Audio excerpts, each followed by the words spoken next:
Hey, it's Nate here for another episode of The Redeemed Man, and I am excited about what we're doing this month, talking to some different couples and individuals as we focus on relationships. We know that relationships we're all involved with, whether it's in a marriage or friendship or with our family, and relationships can be really hard, but they also can be hugely rewarding. And we're so thankful that God wired us in need of relationships.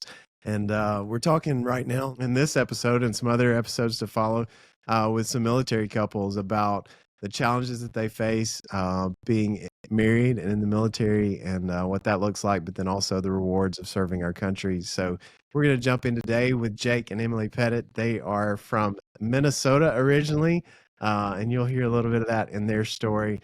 But Jake and Emily, so glad to have you on the show today. Welcome. Thanks so much for having us. Thanks for having us. Well, I would first like to hear your story of how you guys met. Everybody likes a good love story. So, Jake and Emily, please share. And if you have to stop the other one, I completely get it because you know how everybody tells a story a little bit different. So usually it's fun when you hear a husband and wife share because they both remember it a little different. So jump in. So true. You want to start us off? Sure, I'll start us off. So I was going to West Point for college, and West Point has balls kind of every year. So for the junior year ball, I was good friends with a guy named John, who is Emily's cousin, and we decided to all stay in a house together and invite blind dates up from all across the country for the ball. And So that you're friends up with yes, your own friends. yeah. So John invited Emily, who was his cousin, and we all Mostly stayed in the just house together. because I wanted to hang out with my cousin. That's what I was interested in. We hadn't seen each other for a while. So he set me up on this date. Flew back a little early from a family trip, flew up to New York, showed up, and met. He was a great guy, wonderful. But also at this event, there was Jake. And we just kind of started talking, and We had a ton in common. yeah, We both grew up in Minnesota, pretty close to one another. We were both Christians, just had a lot of things in common. some So, mutual friends actually that I went to school with, that he had gone to high school with. right. Um, So we kind of switched dates. I was going with just a friend, and Emily enjoyed but didn't super connect with her date. So we switched dates and did a few things in New York City together. That weekend, we went to we watched a Vikings game at a bar, and we went to a movie yeah. together. We held And then, hands in the movie wow. theater, which is big for me. So that was fun. We gotta cut the details. And so then, about a month later, he flew home and took me out on a date. He had to cancel his annual ski trip with his dad for that. And yeah, we dated long distance, like kind of from that weekend for about a year and a half.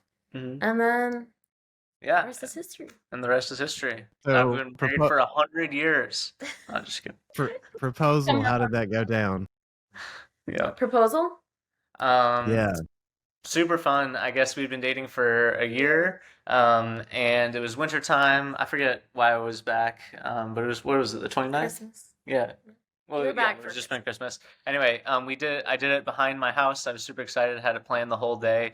It was wintertime in Minnesota, so there was snow on the ground. My parents had this beautiful gazebo in the backyard, and I got my family to help put little tea lights and kind of a path leading down to the gazebo in the backyard. And Christmas they, lights. yeah, did the gazebo up with all these beautiful Christmas lights and candles. And so I told Emily we were going to go ice skating at the house, and drove her over and took her around the side of the house. And as soon as we came around, we saw this gorgeous, pretty spot kind of set up. Yeah, it was a And good surprise. she knew, she was totally surprised. So walked down there, and then yeah, had the ring. Yeah, the only downside was not actually getting to go skating that day. But everything else was amazing. It was super fun, and all of our family came over to celebrate. Yeah, that was honestly one of the most fun parts. Is Emily's family and my family got to celebrate afterwards together, and that was really special. So you guys, how long were you engaged before you got married? 6 months. 6 months. Yeah. Yeah, Yep. Six just 6 months. months. Yep. hmm All Because he right. was leaving for Israel in like 9 months after he proposed, and so it was kind of a quick turnaround. Yeah. hmm Yeah. Anybody who's familiar with people in the military definitely realize that there a lot of times marriages, proposals all function around a military timeline. So, True. So Yeah. true. So true. Yeah. so Yeah. with you guys for that 6 months, how long have you been married now? 4.5 years. Yeah, it'll be 5 in June. So 4.5 years, 5 in June.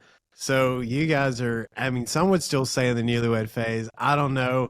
I think it depends on the Yeah, marriage and this what's is our happening in the travel. yeah, it's our sixth move coming up in June. So I think that ages a marriage a bit. Moving that many Yeah. times, starting over, you make a lot of, I don't know, really cool bonds with each other because that's the only constant in life. So it feels long, not in a bad way, but I feel like we've been married a long time. Yeah, Emily and I are looking up at our sixth month, yeah, just like you said, here in June, and we've just been reflecting. I've certainly been reflecting a lot on how grateful I am to have this partner who is, has tons of strengths where I have weaknesses, and just makes that process of PCSing and moving a lot easier because we've had to do it a lot. Yeah, Jake, if you will start kind of the conversation around that, but I would love to hear what you guys have learned about your strengths and your weaknesses and how you work together as a team in those transitions. For sure. I mean, there are some like small kind of funny things. I think Emily is a little bit more organized than I am, but she's also a pretty bad procrastinator. I don't know. What do you No, think? we both laugh because most of the people in our families are planners. So I kind of assumed I was getting a planner. And I He's thought this I was West getting a Point planner. guy. He's on top of it.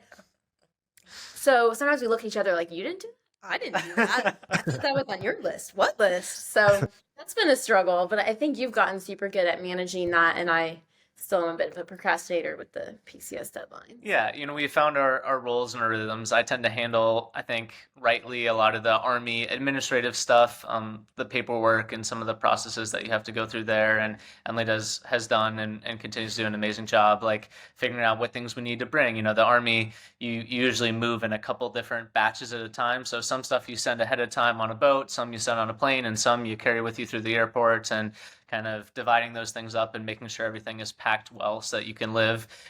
We've done a couple overseas moves where we've had to live for like 2 or 3 months without our household stuff. So Emily's done a really good job making sure we can do that smoothly. I think like we've had to work on our communication a lot Hmm. through these Yeah. processes too. He's a super clear communicator, like knows what he's feeling and thinking, and that's a huge strength of yours that I kind of noticed. Oh, I don't always communicate really well, how I'm feeling or thinking as we approach leaving a place or starting fresh in a new spot. So Yeah, definitely one of your strengths. and it's something that I think you've grown in for sure. Something that makes me think of actually is we've learned more about each other's needs and what we need, especially moving to a new place. We both need community. I think everybody needs community, but the type of community that Emily needs is different. Our very first move. Well, I guess it was our second move technically as a couple was to Israel, so it was a new language, totally new place, and I had kind of a job there. I was going to school, but Emily just kind of had to figure it out on her own, and it was really, really hard, losing all community and all family all at once. So for Emily, I've learned at least, it's really important to get plugged in with some friendships, even if they're more not service level is the wrong word, but just more fun. Like I don't know, you're good at just meeting people kind of off the cuff. Even here in Columbus, Emily has done some dance classes. Versus for me, I don't necessarily need as broad friendships, but I need a few deep friendships, and to get that quickly. So we've learned a little bit about that. It's true. Emily, as a spouse, how do you, when you go into your marriage, obviously you know that a little bit of what it looks like in the military, but how do you, as a spouse who's not in the military, how do you prioritize the things in your life that you think are going to help your marriage and help your family, knowing that there's going to be a transition coming? What does that look like for you? And then how do you support Jake in that? Because I think there's probably some things that you're like, all right, this is on my top priority list, but then I also know that I'm going to need to give this to help support Jake as well. What does that look like for you? Because I know that has to be a lot on you as a spouse. Yeah, I think it's like felt different in each season a little bit too. There's been some seasons where I felt like, I was in grad school or I wasn't working full time and I had like a little bit more just margin to support and be like, hey, what do you need today? Like, how can I help you with, work, PCS season, whatever. And I had like a lot of bandwidth margin. I was well rested. And I felt like it was easy to come alongside and support and be like super invested in his career and what he was doing. And the last couple years, like working full time, that's been a harder thing to navigate when I feel like I've got all these priorities and things going on in my own career and work life. I don't really have time to like take on more of them. Yeah. Um, so that's been like a new season to navigate and having grace for each other and ourselves, um, as kind of like prepping and valuing the other person's work, but like not taking on that burden as well because I can't carry two, workloads. And so Yeah. learning to just really, okay, God, I need your strength today for myself, for my spouse, for us together. And that's been learned through a lot of mistakes and dropping the ball through a lot of things in our last move. Thank you, Emily, for sharing that. Jake, on the other side of that, how do you make sure that Emily stays informed and up to date about your changing life? Because in the military, I know sometimes things can change really quickly and then really slowly. And how do you help make that, where Emily feels like she's completely involved in every aspect of your career? Because obviously, your career kind of sets the pace of where you guys are going to live. Yeah, absolutely. That's something I've actually struggled with a lot. I think I felt like I needed to control the things that I can control really strongly and make them go perfectly, make them smooth, so Emily wouldn't have to worry about it. And what that actually ended up looking like in our communication was I wasn't telling Emily about, all the little struggles, and I wasn't eager to inform her about, the frustrations because I just wanted to do it right and I wanted it to be fine. And I put that on myself and I felt kind of like a failure, I guess, if, if there was struggles. Yeah. Even if Emily asked a question. So, yeah, that was rough and like, made Emily feel not included, not part of the process. So, we've gotten a lot better in the last, the last few years and the last few moves at just recognizing, I think for me, it's been two parts. One is, letting go on my side, letting go of like the pride and having to have it be perfect and have to have, myself be in control. And then the other part is just trusting and appreciating Emily as a partner. Like she has so many strengths. She is such a strong partner with strengths that I have weaknesses. So I want her to be involved more now. So I think it's been both me releasing control and me trusting Emily more, and appreciating her more, I think. Well said. I think you guys are such an amazing couple, and so I think you've learned a lot in the last 4.5 years of marriage. And what are the when you think about the needs of each other? You probably heard the five love languages. What are the things that Emily, that Jake needs that hey, I've got to make sure these are filling up his love tank? And Jake, what are those things for Emily that you have to do that really fill up her love tank as well? Yeah, words of affirmation for Jake mean a lot. And I mean, it's true for everyone, but that's like one of his, Yeah. along with physical touch, like his top two. And words of affirmation is something that I've struggled with to give. I mean, I think things all the time in my head, in our relationships and with other people, like, oh, wow, they're really, really great at that, or hey, that meant a lot. It's like my internal monologue, but I'm an internal processor as well. So because of that, there's a lot of times that I haven't affirmed something I'm grateful for, something that he's done for us, and that can kind of create some hurt in our relationship. So definitely, words of affirmation is a big love language. So yeah, I think that is important. For Emily, I think quality time is really important, and it's emphasis for people who have quality time on the time being quality. Like for Emily, feeling like I'm paying attention to her, that I'm really fully engaged with her and present and listening, and that's a huge part of like emotional intimacy in our relationship. Is Easier the in some army times than Yeah, others. absolutely. Yeah. Absolutely. Sometimes it's easier to give that, but even where there's limited quantity time, we can still do a good job of having quality time, sorry, by being present, by setting Mhm. aside special time to, look into each other's eyes and and have a deep conversation. Like that stuff really matters. Thank y'all for sharing that. I would love to hear in this season what's been one of the hardest things you guys have faced. And I know, I definitely don't want you guys to share something you're not comfortable with, but in marriage, it is difficult at times. It's the greatest joy, but it has challenges. And I would love to know if there's something in the last season of your marriage you go, man, that really was one of the things that was super hard that we've walked through.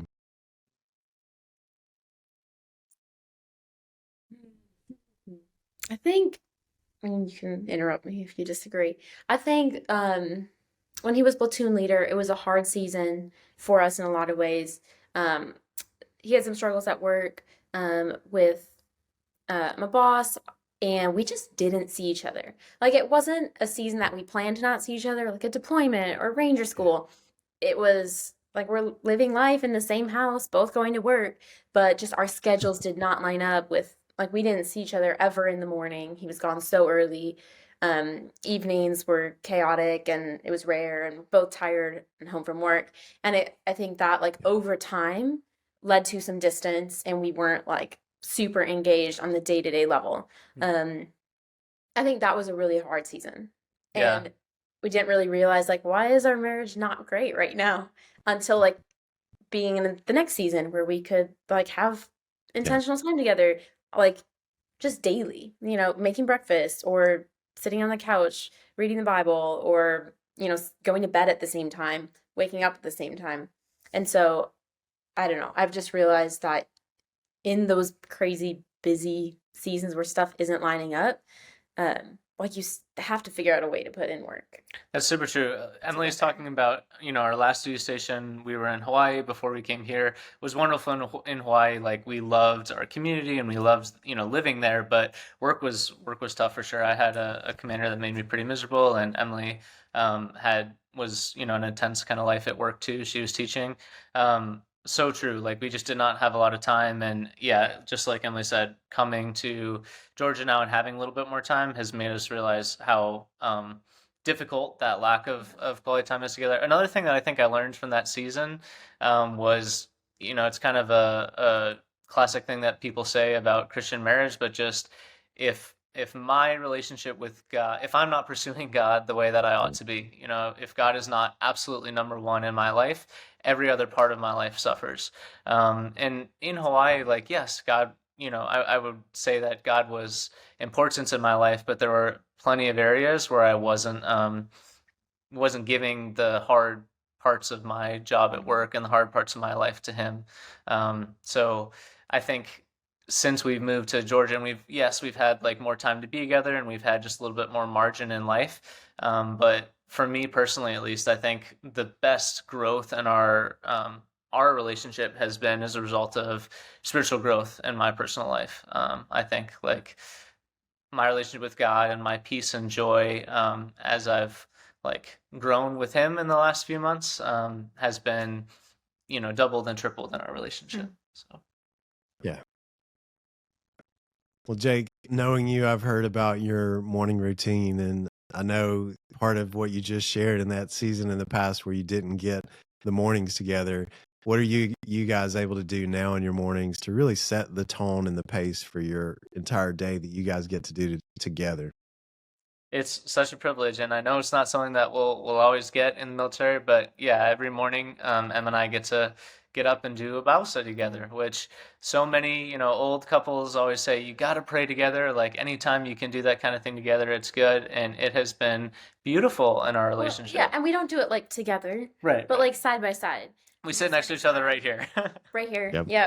With a cup of coffee and Yeah. our Bibles, and then we end it by praying together, and that's been really sweet. Yeah, super sweet to be able to do together. And is it that cool though, because it really plays to both of your needs. So Jake gets the proximity, you touching his shoulder or whatever, being beside him, and you having the quality time and the ability to process it internally, when I'm sure Jake would probably rather process a little more out. You get to sit there and y'all both learn to do it your way, but yet be together and be united in that. And I think that's one of the coolest things that I've been able to hear about that you guys are doing, because I think a lot of couples go, well, I've got to do it. We've got to do it together, as far as we've both got to talk about it and we both got to read the same thing. And yet I think there's a beauty to what you guys do with just being in the room and doing it together. I think another thing I've learned through Emily or from Emily in this past season is just, man, God has a different way that He connects with every person. He's made such a variety of people, and His relationship with people is super different. And the way that Emily connects with God is different. The seasons that Emily is walking through spiritually might be different than me.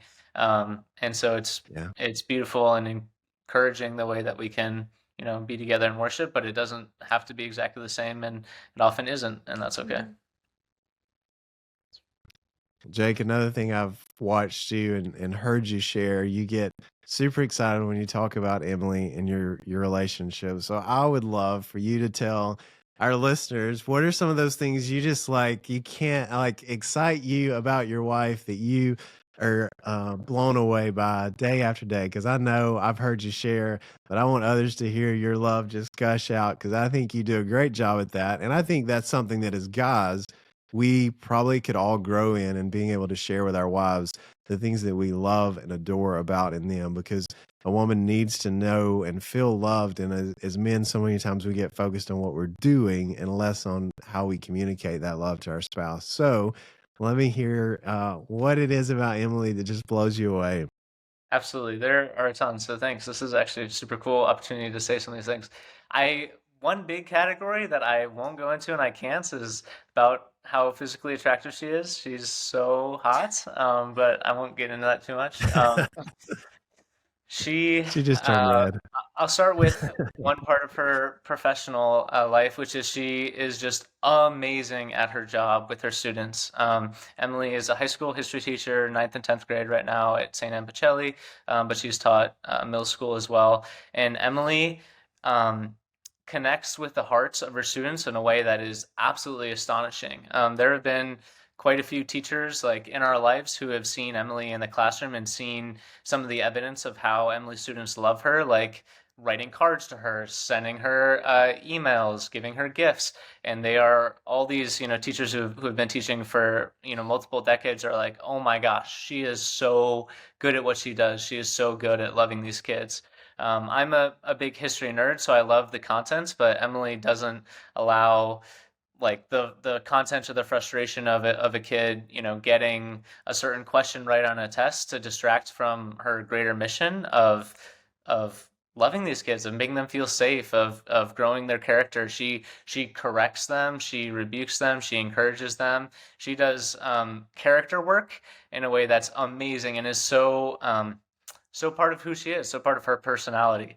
It's something that it just flows out of kind of her kindness and her gentleness. Emily is a very lax teacher. Emily is not like a disciplinarian in the room, smacking kids down. She's not very military. And yet her kids love her. They respond to her. They change their behavior because they want her approval and they want to please her. So that's amazing. A second thing that is also kind of a part of her character is Emily really deeply cares that the people around her feel loved and recognized and comfortable, feel safe. When we go home for Christmas, the thing that makes Emily most happy is that the other family members are having a good time, that the people around her are enjoying what they're doing and they get their way. Like it is not, it is part of Emily's personality that she is happier when other people are happy and they get to pick the restaurant or they get to pick the outdoor activity. And it's just a beautiful thing that Emily is naturally selfless. Like Emily gets natural joy in a way that very, very few people do out of putting others above herself. It's just gorgeous. And then the last thing Emily says, I'm saying too many things. I could say many, many more things. Emily is kind. Emily is really humble. The last one I want to mention, just because it contrasts so much with my personality and it's so beautiful and helpful in our relationship, is Emily is like really emotionally stable.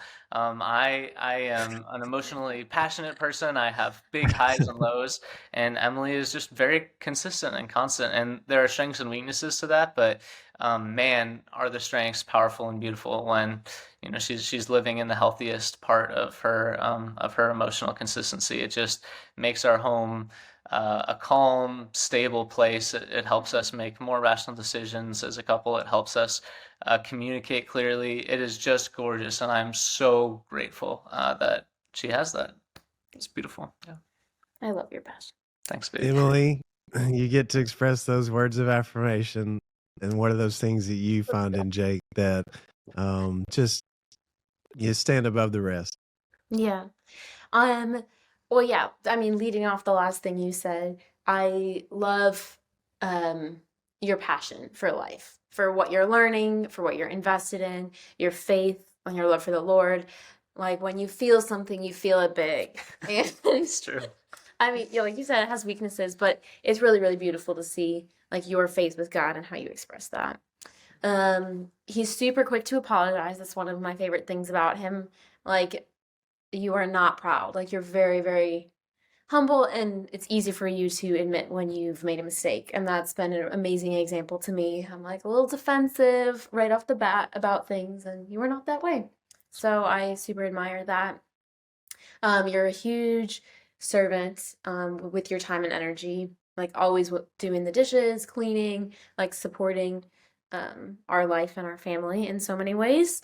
And I don't know, it's so often you hang out with spouses who just complain about, oh, I have to do so much at home and my spouse does nothing. Like, it's not 50-50, it's 80-20, or I have to beg him or ask him. And I always sit there like, this is awkward because Jake's great. Like, I don't think I do enough at home. So I'm super grateful for how much you serve and like love our home that way and me that way. Thanks, baby. Yeah. And he's super smart. So Thanks. sometimes it's just, but he's super smart. We've been blessed with just really beautiful like patterns and divisions of responsibilities, I think, in our relationship. Like, I love cooking. Yeah. He likes cleaning. So it's great. There you go. So next stop for you guys are in Columbus, Georgia now. You kind of already know what's coming. So what's ahead for you guys? And thinking about what's ahead, how can we, those who are listening, pray for you guys in this season? Because it will be coming up this year, 2024, another transition. And so where are you guys headed? We are headed to Vicenza, Italy. I'll be company commander in the infantry with the 173rd Airborne over there. So yeah, we'll be moving there in June, and we expect to live there for about 3 years, which will be twice as long as we've lived anywhere else. So that'll be fun. But yeah, I think for me, and you can say if you'd like to add anything, but the biggest prayer is community. God has blessed us. Like we mentioned, we've moved 5 times, and we've lived in a lot of different places, and in every single one of those places, we've seen God working through his people and really amazing communities. So we know that God is doing work in Italy, and that there are people who love God and pursue him, and who God is their number one in Italy. And we just know that we need relationships with those people. Like, God has grown both of us so much through other Christians. It's one of the main ways that he speaks and encourages and teaches us. So we need that. So if you would pray, and super grateful that you would ask that. If you would pray for us to find good community. And if you are a person who's in Italy, or anybody who's listening to this, we would love to connect with you. Emily, anything else to add? I think just ending well, like ending a season of life. It's very tempting to just kind of rush through it and try to get to the end, or kind of start cutting ties early to minimize the pain, and so just finishing things well, whether that's work or like a season of ministry, community in your neighborhood, just kind of being intentional up to the end is kind of a prayer of mine. Yeah, totally. Thank you both for sharing your prayer needs, and we will be praying for you guys. And thank you for sharing a little bit of your story. I know everybody's amazed at hearing how you guys connected, being from Minnesota and yet taking all the way to West Point to find each other, and then just what God has done in your life in this short period of time. You guys are such a model of consistency and a focus on Christ. And so I want to thank you guys for that, for just modeling that and living that out day to day, for loving each other well. And if for those who are listening, I hope that you were able to see Jake and Emily's love for each other just through the camera as they express that to each other. So thanks for being on the show today. We appreciate you guys. We're praying for you. God bless. Thanks, Nate. Thank you so much.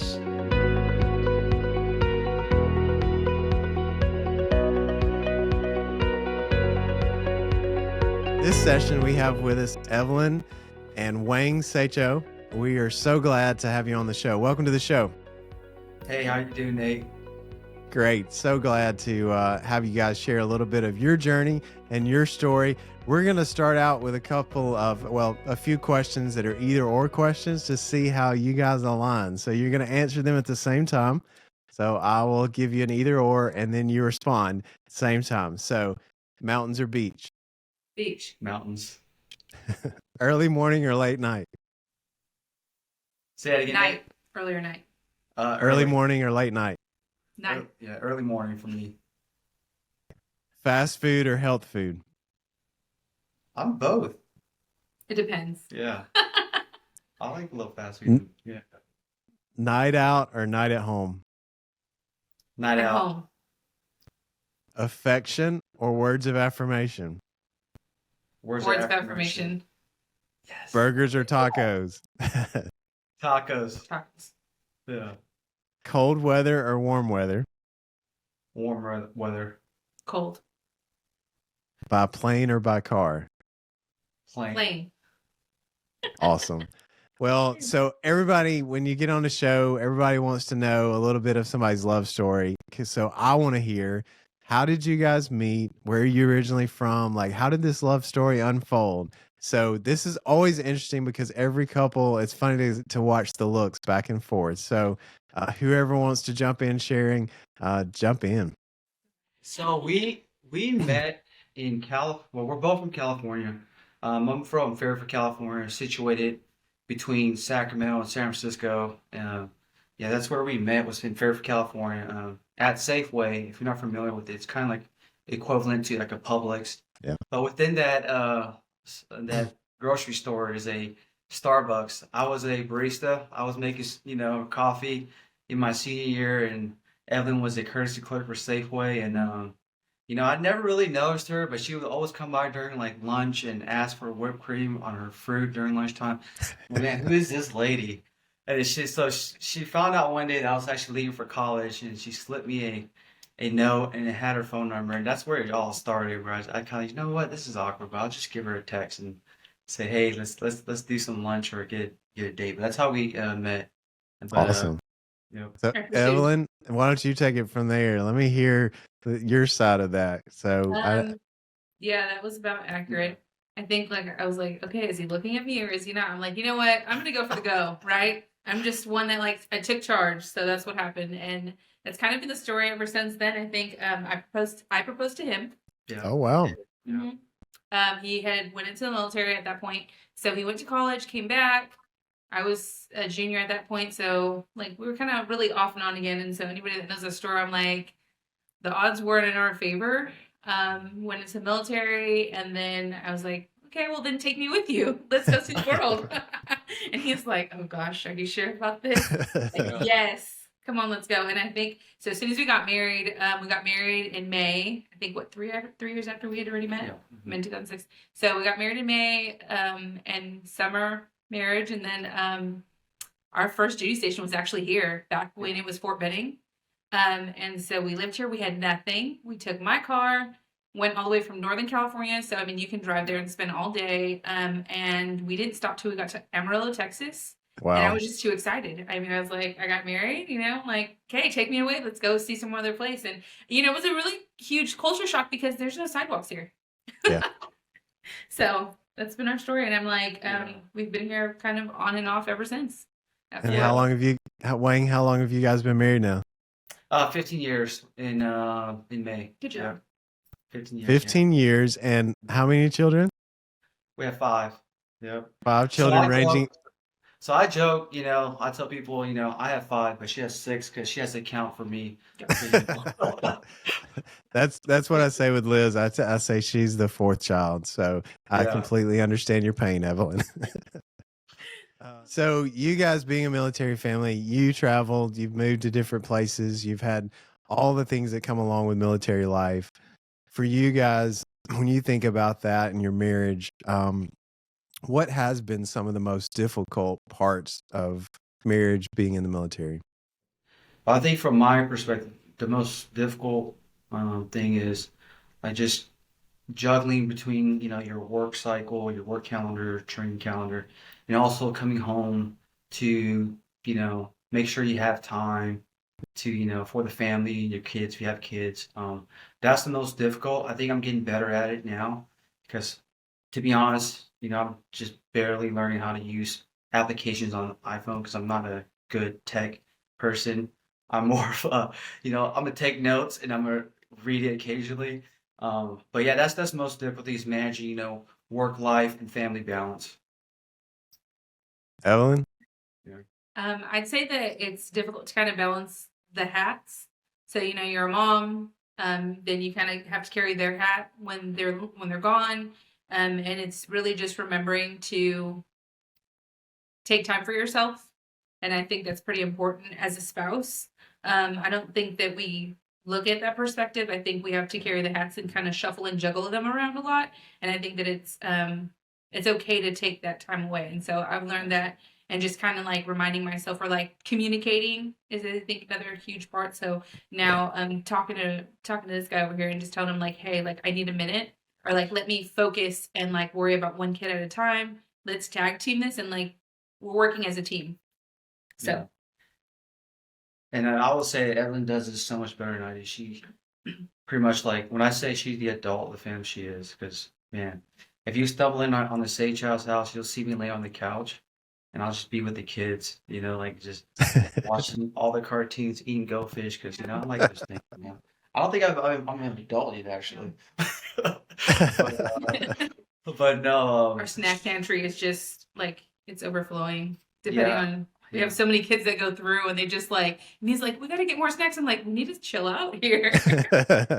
Yeah, she's really, Evelyn, she's so loving. She'll remind me. She'll be like, hey, bud, I need you. Like, hey, mom and dad time. And I think, that's the most difficult thing. It's just the work-life balance and just wearing the different hats, as Evelyn mentioned. Like, just when to put on the mom hat, when to put on the wife hat. When to put on the teacher hat, because she is a teacher in the day education system and stuff like that. So, Evelyn, how do you manage? So when Wang's away and he comes back, and you've been the only person there managing everything, really wearing both hats in the family, and then he returns.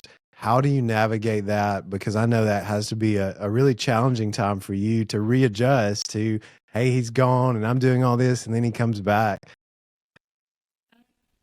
I've always found like going to church, and I know, I mean, but that's been like a big thing for me. So like getting into a community is so important, and I couldn't emphasize that enough. And if there isn't a community, I think he'd agree with me saying like, I'm willing to start one, like, hey, let's get together. Hey, let's do this. Because I think it's important not to do life alone. Like your spouse might be alone, but you have to find common ground with other people. And I think it's important to tell and share your stories so that other people can say like, okay, I'm not alone in doing this. Oh, somebody's here and willing to do that. And I think that reaching out to people and saying like, hey, do you need anything? And truly meeting it and just saying like, let me know if you need any help. And if agreeing to it, I might say, hey, I'm willing to help you, but kind of checking in with that person. And if the other person just kind of saying like, hey, you want to do a play date? Hey, can I list you as my emergency contact? Or, I mean, I just need a minute away. Yeah, well, what I've noticed that, just from the times I'm away, either deployment or a training cycle, what Evelyn does is she's really good at surrounding herself with community, for spouses who are married to military members, like just stay connected to people, whether that's friends, family, or just reaching out to like the military does a pretty good job at surrounding resources and people within the company around the spouses. But Evelyn, she's excellent at it. Like she'll go out and seek people and find people, whereas I'm more of a like, hey, I think I'm just gonna go for a run, grab some coffee, call maybe one or two people, or something. But that's the most important thing that Evelyn has done to help herself through that is surround herself with just being community with other people. Evelyn, you mentioned church and community when you go to a new location. I know a lot of people, one of the challenges of transitioning, especially if there's a frequent or a transition that's going to come quickly, is hey, I don't really want to build relationships because I know I'm going to move on. How would you speak to that? Because I think that's a danger for a lot of people. And so, like, what have you seen, and how can couples combat that when they think about going to a location for such a short period of time? I'm always the first one to share something. So, like saying like, hey, oh, you've been there. I like to connect people. I think God's given me that gift of like connecting. I probably share even when somebody's not asking. He knows that it's true. And I'm like, hey, do you need these, these resources or information?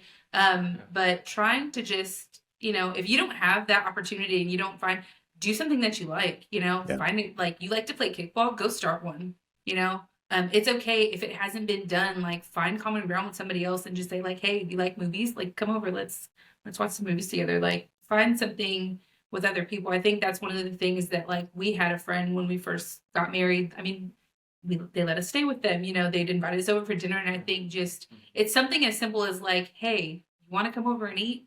Hey, want to come over and play Uno or that Rubik's Cube game? Because that's really fun. Even with kids, and it's like, hey, let's just hang out. Hey, let's just hang out.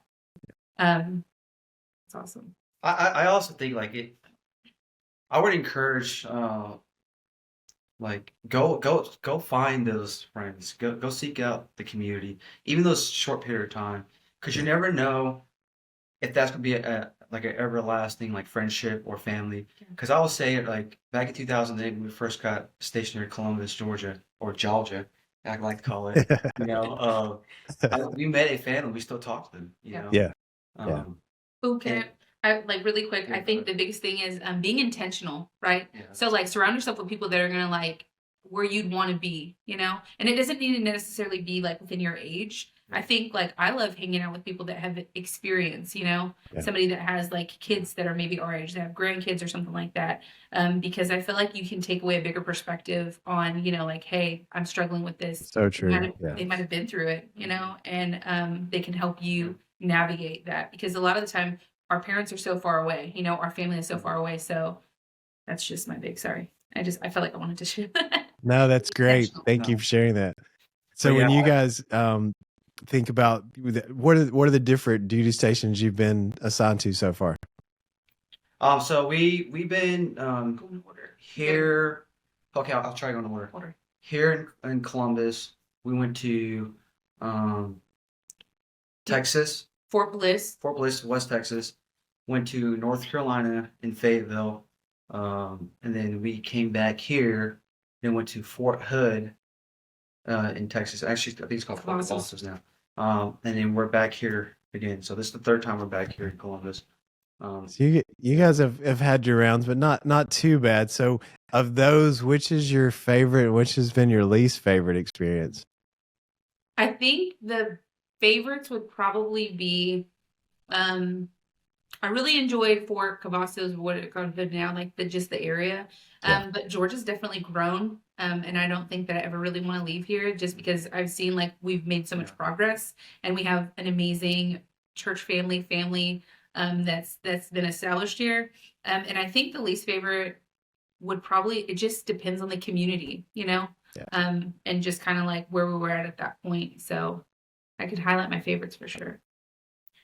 Yeah, I think for me, my favorite would probably be here. I do call this place home in my heart, just because the people that we met, and quite frankly, like when I first got here, man, it was such a cultural shock. Like here you got a boy who born and raised smack middle of such a busy state and cities, and coming here, it was more quiet, more slow and paced, and people, I will say here in Georgia are more friendly, and the outdoors, I love it. One of my favorite hobbies is fishing and football. And where else can you get fishing and football? But you can't football in the South is king. Yeah, but no, this is definitely my favorite. And my least favorite would probably Fort Bliss, which is West Texas, because it's just desert. It's just desert, and it just reminds me of the places I've been during my points I don't like. That's just implanted in my memory. so I just don't like going there. I mean, if I go there now, I'll endure it and enjoy it because we do have family there. But that's my least favorite is Fort Bliss. Yeah.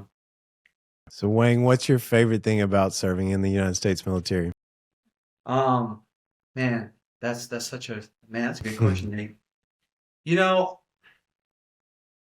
I would say interacting and serving people, um, which is something that it took over time during my time as in the military because you, growing up, I come in, you have certain leadership styles that you encounter, and I will say I learned so much from all the people, and I'm thankful for everyone that I have engaged with throughout my time so far, 15 years, and but yeah, just serving and just being just interacting with people, because it just it's just there's something about helping people within your formation I'm and gonna say something about What's up? that only because like I've heard really good stories.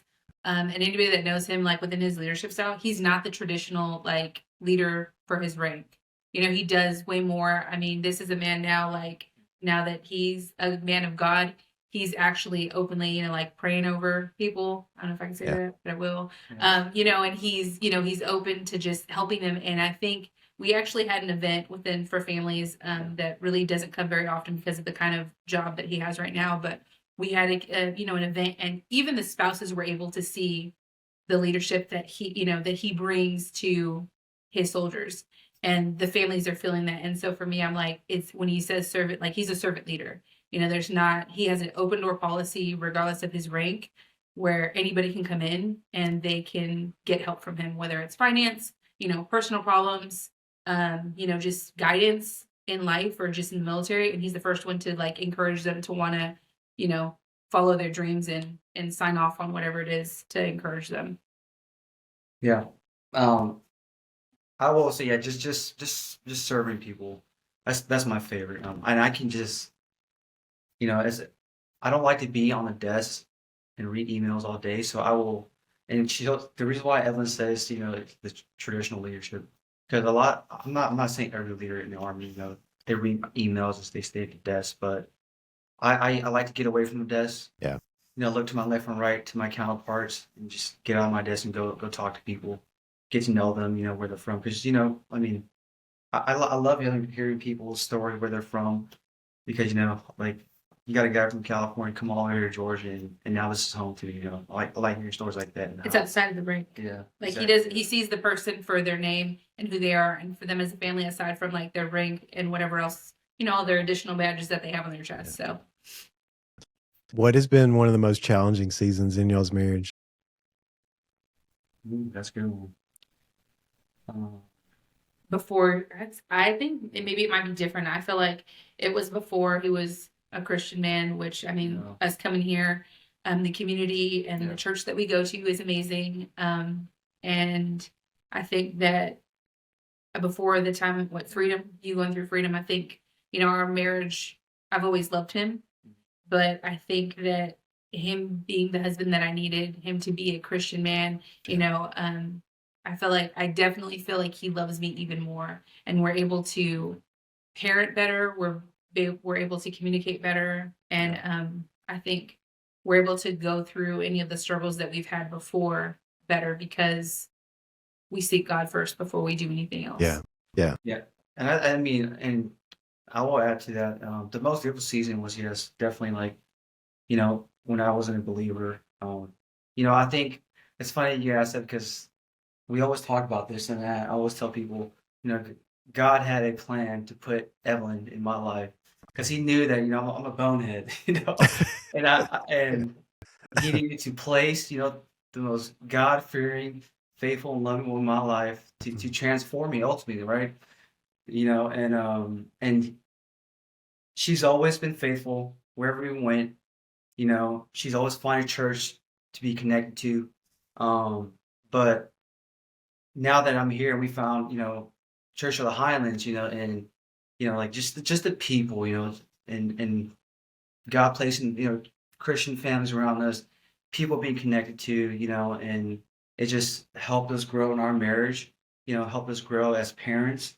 And it helps me grow as a leader, Yeah. honestly, quite frankly. Like, I go to work and the things that, I used to stress about, the anxiety I used to have, that they're still there, but, it's more manageable now because I know Yes. that at the end of the day, no, it's God's plan, not my plan, you know what I mean? But just placing God at the center of everything, like at work, in our marriage, relationship with our kids, things like that. And but yeah, that was probably the most um, trying and hard times. Yeah. And the hard season in our marriage was Really quickly thinking back, I'm like, I feel like coming back from every deployment, times when they're away, he'd go different places and it's kind of like I see it more as a vacation for him or a trip, where I'm like, I'm here with the kids, and all the things and still having to shuffle all the hats and he's kind of like, oh, I'm just working out and and I think like hearing that part, like he's still doing other things, but he's not dwelling on it. And so I don't know the full perspective on it. And then that readjustment period, right? So he comes back and it's like, okay, help me get back into the roles and positions of like responsibilities and all these things. Cause he's like, hold on, I just want to like spoil these kids because I haven't seen them in a long time and buy them candy and like spend all our money. And I'm like, no, rules, please. That's awesome, Evelyn. I can completely understand that, especially hearing Wayne talk about being the sixth child anyway. So yeah. coming back and wanting to have fun and spoil That's them. right. Yeah. So you guys thinking about, let's say there's a young military couple or just a young couple in general, what advice would you give them to build a strong and healthy marriage?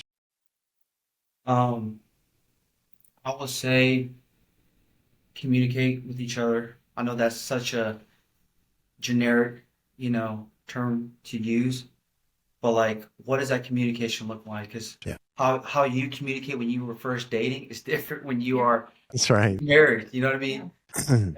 When you're first date, you're in love. A simple text of hi, your heart melts. Now it's just like, hey, how's your day going? It's just like we take that for granted. So I will say, Yeah. one, communicate.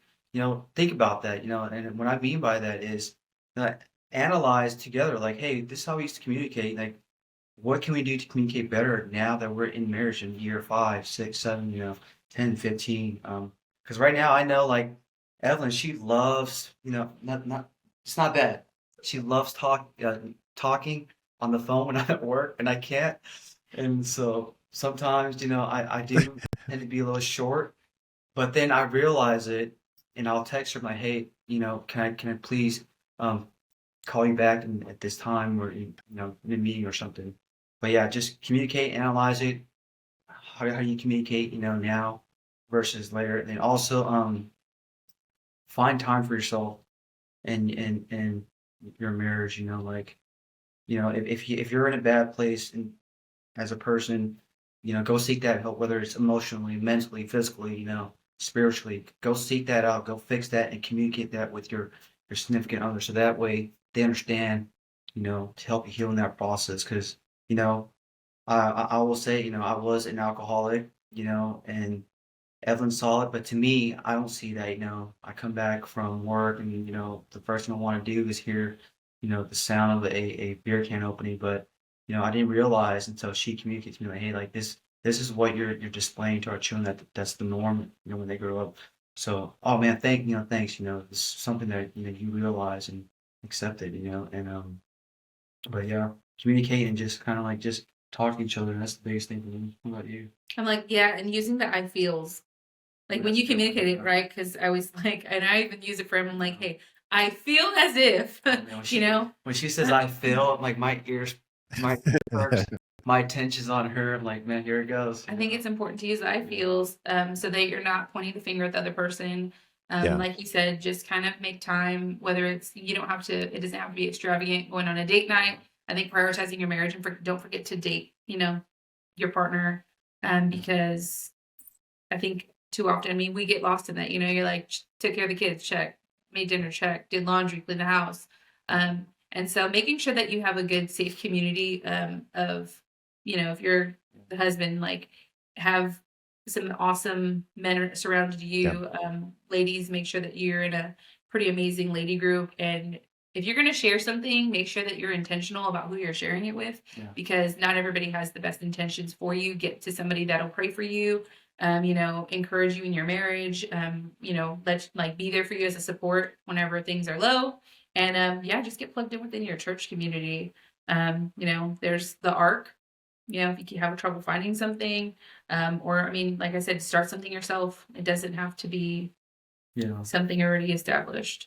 Yeah, and also I think this is credit to Evelyn. She's real intentional of who she surrounds our marriage with. And I'll say their names. I mean, Tim and Kathy Maggart. We love Liz. you and Liz, exactly. Just having them pour into our marriage and find that couple that you aspire to be, and just ask them hey, put your pride to the side, hey, what are you doing to make your marriage good? Because because at the end of the day, you want that,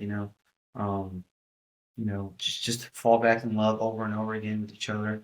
But it's easier said than done, just like I said. But it takes a lot of commitment. And I think really quick, sorry. I think too often we forget, I'll be married, that eventually your kids are going to leave, and you're going to be with the person that you're with. So, you have to just be intentional about that. Love on your kids, give them the time, but don't put them before your spouse. I think too many times, I hear a lot of moms doing that, and they're just I'm going to go sleep with my, sleep in the same room as my kid, and hold on, my kid comes first. And they do for a certain point of time, but they get older, and the needs of your spouse should come before your child. Man, I felt convicted when you said that. Well, it's talking to you. That's great advice, though, because I think it is easy. I mean, we love our kids, and especially if our spouse, you're talking about, when your husband's gone, you're putting all your time and energy, it can feel like, into the kids. And so I can see how so many times that can happen where we misprioritize something. And it's super important to make sure that God is really first in our life, and that our spouse is next, so that we can pursue God and then pursue our spouse. And when we do that, everything else seems to fall in line. Right. But if we get out of order, it can cause some pretty bad chaos, and honestly can happen pretty easy. It's a slide that can happen if we're not careful with just being aware and intentional. Well, we love you guys and are so thankful for the Saechaos and the way you love people, the way you serve in your local church. You guys are awesome. Thank you for your service to our country too. I mean, what you guys do, Wang, and the sacrifice that it takes. Thank you for what you do, and Evelyn as a spouse and with the kids, and being so far away from family, and everything that you give up as well. Thank you for your service, and we're just so blessed to call you guys friends, and thanks for coming on the show today. Appreciate it, Nate.